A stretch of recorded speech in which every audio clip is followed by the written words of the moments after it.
O luto de uma família que perde alguém para a Covid-19. Choque, tristeza e surpresa ainda, né? Porque a gente tem aquela esperança que, vai sair, essa vai sair. Então, é um conjunto de emoções que é difícil até descrever. Rogério Carmo, 47 anos, morreu de coronavírus no mês de abril. Era músico da igreja, irmão querido, filho carinhoso, pai de uma menininha de 5 anos. Ficou internado, mas não resistiu.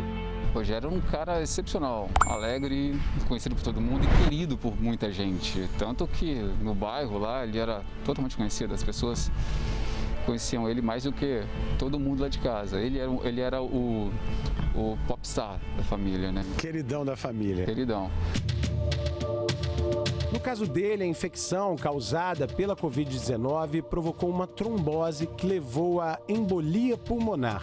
A trombose venosa profunda é uma doença na qual há a formação de coágulos no interior das veias, principalmente nos membros inferiores. E a principal complicação e mais temida da trombose venosa é a embolia pulmonar, que é quando esse coágulo se solta da veia, vai parar na circulação e termina parando no pulmão.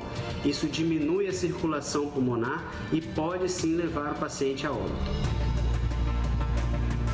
Rogério era um cara jovem, saudável e sempre foi muito cuidadoso com a vida dele e dos amigos. Algumas semanas atrás, antes de nós perdermos ele, eu estava de quarentena, de Covid, em casa. E aí ele mandou mensagem pra mim, né? Falando, Maurílio, você tá se cuidando? Eu falei, sim, tô me cuidando. Tomando bastante água, tô bem.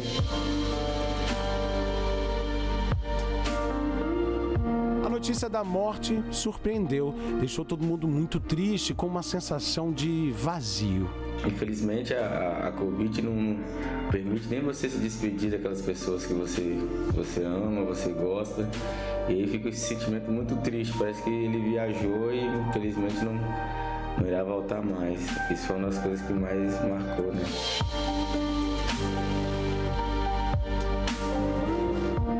Desde pequeno a gente aprende que a morte faz parte da vida. Mesmo assim, esse é sempre um assunto muito difícil, muito delicado. Agora imagine durante uma pandemia que já matou milhares.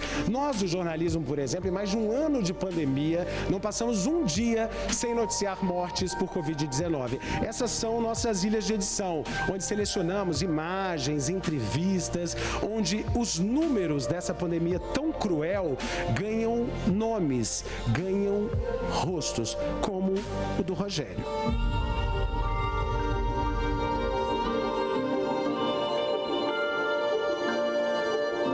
Há séculos, o luto é estudado pela medicina. Ele é uma reação do cérebro às grandes perdas. É um processo necessário para a recuperação e para a retomada da vida de quem fica. É um processo, portanto, de reinvenção, uma produção de uma nova vida. Mas não se trata de um esquecimento, mas de justamente uma elaboração do que se foi, para que a gente possa integrar essa perda e mudar nossas próprias vidas e assim seguir adiante. Os enterros das vítimas da Covid são cercados de cuidados, é tudo rápido e com o caixão fechado. Chegou o caixão fechado com o nome dele impresso, o nome completo impresso. É muito estranho. É dali, vai pro local do enterro, ponto, acabou. Aí você fica, tá, e agora? O psicólogo especialista em luto explica que a falta dos rituais tradicionais de velório e enterro tornam o momento mais angustiante. Com essas restrições, nós não temos mais à nossa disposição o amparo simbólico que nós tínhamos antes, como, por exemplo, os rituais, as despedidas, as homenagens, fazer presença, acompanhar todo o processo.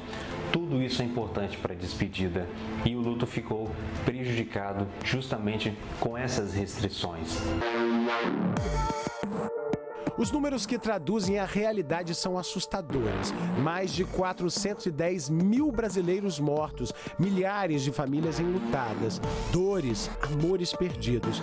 Na rotina cruel de uma UTI de Covid, profissionais de saúde são testemunhas dessas partidas e cabe a eles a difícil missão de dar a notícia. Frequentemente você vê as famílias vivendo luto dentro do luto. Você vai falar para um senhor que a esposa faleceu, o irmão dele faleceu há uma semana atrás. Então ele perde o irmão, depois perde a esposa, a irmã perde o irmão que já perdeu o tio. No ano passado, mostramos o luto da família de Nivian, que perdeu os pais para o coronavírus. Seu Altamir morreu primeiro. 4 dias depois, Dona Regina partiu também. Acho que minha ficha não caiu, eu ainda não estou entendendo a situação ainda, entendeu? Meu pai era uma pessoa saudável, tipo, que não tinha nenhum problema de saúde, assim, crônico, não. Minha mãe, a única coisa que ela tinha feito, que ela tinha a imunidade um pouco baixa, porque ela fez uma bariátrica, entendeu? Lutos seguidos, sucessivos, perda em cima de perda. Nesse caso, a pessoa estava em um processo de luto, de elaboração de uma perda anterior, quando recebe a notícia de uma nova perda. Isso faz com que angústia e tristezas se acumulem, vamos dizer assim, e é um processo muito doloroso, principalmente se não tiver os recursos simbólicos. Por isso é importante o apoio de familiares, amigos, pessoas próximas, para que contribuam nesse processo de elaboração da perda, o processo de luto. Respeitem o tempo da pessoa, deem um tempo para ela que ela possa se despedir da sua forma, sentir a sua dor. A dor não pode ser negada. É importante lembrar também que cada um reage de um jeito diante da morte. Família e amigos do Rogério, que nós mostramos no início da reportagem, se apegam às boas lembranças e à fé. Nós fizemos inclusive uma live, foi o mínimo que nós podíamos fazer, homenageando, e foi até interessante porque nós descobrimos que não só tinha gente de mais de 45 anos de idade que foi influenciada pelo Rogério. E sim, foi uma perca muito grande. Nós lamentamos muito pela ida do Rogério, mas mesmo no meio da dor, do luto, nós acreditamos que o Rogério está no braço do Senhor. A gente chora, né? Porque não está mais presente entre nós. Mas nos lembramos deles com muita alegria, com muito gozo, em saber que tivemos o prazer de tê-lo em nossas vidas.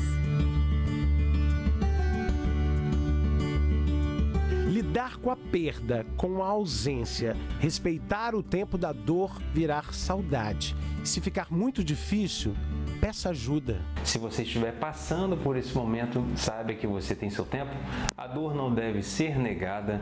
É fundamental contar com amigos e familiares e, se precisar, contar com a ajuda de um profissional da psicologia para dar apoio para que você possa passar por esse momento e assim transformar essa dor.